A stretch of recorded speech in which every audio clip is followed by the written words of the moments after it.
Lowers, اتنی محبت کرو نا۔ کس نمبر 7؟ وہ سب کچھ میرے ذہن میں ہے۔ اس کے آفس کے بندے سے میری اچھی دوستی ہے، شاید وہ میرے کام آ جائے۔ کچھ ایسے ڈاکومنٹس اس کے ہاتھ لگ جائے جو میرے کام آ سکے۔ کسی بھی طرح کوئی بھی کروں گا، لیکن اپنے بابا کا پیسہ تو میں اس سے لے کر ہی رہوں گا ہر صورت۔ میں زین اٹل لہجے میں بولا۔ چلو یار، تم دونوں کتنی دیر ہے؟ بلال جی بھر کے بیزار ہوا۔ جی بھائی بس آ رہے ہیں، تانیہ نے جواب دیا اور جلدی سے اسکارف اوڑھنے لگی۔ ارے واہ بھائی، کہاں کی تیاریاں ہو رہی ہیں؟ فضا نے ان تینوں کی طرف دیکھتے ہوئے کہا۔ بس تمہاری ہی کمی تھی، کبھی اپنے گھر پر بھی ٹک کر بیٹھ جایا کرو۔ بلال جل کر بولا۔ اچھا ہوا فضا تم آ گئی ہمارے ساتھ، چلو بھائی ہمیشہ شاپنگ کروانے کے لیے لے کر جا رہے ہیں۔ تانیہ نے جلدی سے فضا بول کر کہیں وہ بھائی کی بات کا برا ہی نہ مان جائیں۔ نہیں رہنے دو، تمہارے بھائی کو تو میرا یہاں آنا پسند نہیں ہے، مزید باہر بھی اسے مجھے برداشت کرنا پڑے گا۔ فضا ناراضگی سے بولی۔ کیسی بات کر رہی ہو فضا، بھائی نے ویسے ہی بول دیا، ان کا تو مذاق چلتا ہے تم سے۔ اب کے تانیہ نے بھی بولا۔ نہیں تم لوگ جاؤ، میرا دل نہیں چاہ رہا، ویسے بھی ماموں اکیلے ہوں گے، میں ان کے پاس ہوں جب تک۔ اب یہ احسان کرنے کی ضرورت نہیں ہے، اور ویسے بھی ابو سو رہے ہیں، وہ 2 یا 3 گھنٹے سے پہلے ہی نہیں اٹھیں گے، تو اس لیے زیادہ نخرے دکھانے کی ضرورت نہیں ہے۔ 5 منٹ کے اندر اندر تم تینوں باہر آ جاؤ آپ کے، بلال بولا اور دروازے سے باہر چلا گیا۔ پورا کا ہلٹر ہے تمہارا بھائی، فضا نے باہر نکلتے ہوئے بلال کو گھورتے ہوئے بولا۔ سوچ رہے اس ہلٹر کو ساری زندگی تمہیں ہی برداشت کرنا پڑے گا، تانیہ نے قریب آ کر فضا سے کہا۔ فضا نے تانیہ کو گھوری سے نوازا اور تینوں باہر کی طرف چل دی۔ رات کے کھانے کے بعد جب سب اپنے اپنے کمروں میں چلے گئے تو اسما کو ظفر مراد نے اپنے روم میں ضروری بات کے لیے بلوایا۔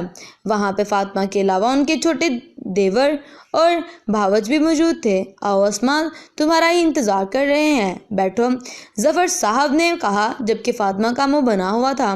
سب خیریت تو ہے؟ اسما سب کو دیکھتے ہوئے صوفے پر بیٹھی۔ ہاں سب خیریت ہے، تم بتاؤ حور کی پڑھائی کیسی چل رہی ہے؟ کوئی مسئلہ تو نہیں اسے؟ ظفر صاحب نے بات آگے بڑھاتے ہوئے کہا۔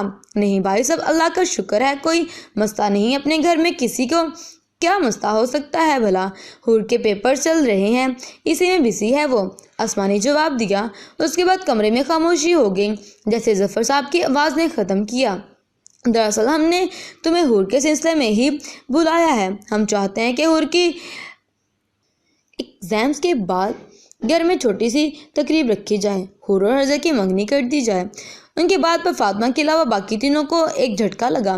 بھائی صاحب، حضر اور حور میرا مطلب؟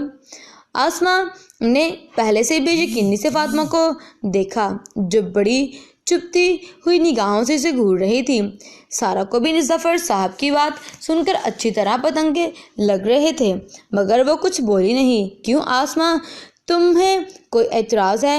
ظفر صاحب نے اسما سے پوچھا۔ نہیں بھائی مجھے کوئی اعتراض نہیں ہے، مگر اب وہ دور نہیں رہا، آپ بچوں سے پوچھ لیں، ان کو کوئی اعتراض نہ ہو۔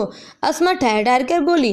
اس رشتے میں حضر کی خوشی اور رضامندی شامل ہے، میرے خیال میں اب کسی کے بھی اعتراض کی گنجائش نہیں نکلتی۔ انہوں نے اسما کی بات کاٹتے ہوئے اپنی بات مکمل کی۔ بلو والا ڈریس اچھا لگ رہا ہے یا پرپل والا؟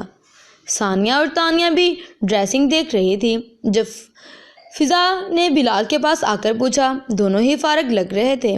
بلال نے ایک نظر ڈریس پر ڈال کر جواب دیا۔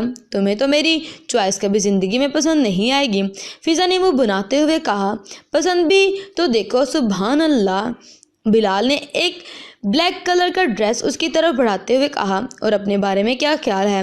بلال نے چونک کر اس کو دیکھا اور وہ بلیک ڈریس بلال کے ہاتھ سے لے کر اپنے لیے پیک کروانے لگی۔